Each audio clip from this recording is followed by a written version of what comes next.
First thing you got to do on any car you should buy is just change out these terrible filters. So real big difference if you see it on this Q3. This one is a 2019 Prestige.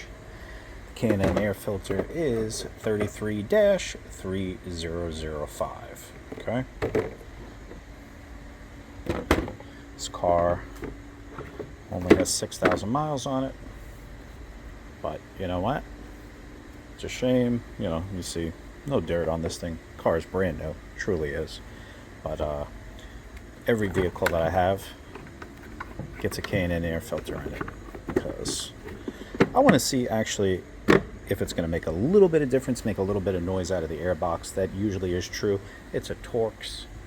The only bad thing is, there's like 1, 2, 3, 4, 5, 6, 7 screws.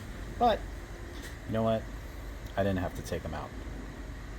So all the way, and I didn't lose any. So that's the big deal when you're doing this kind of stuff. So that's a little bit refreshing.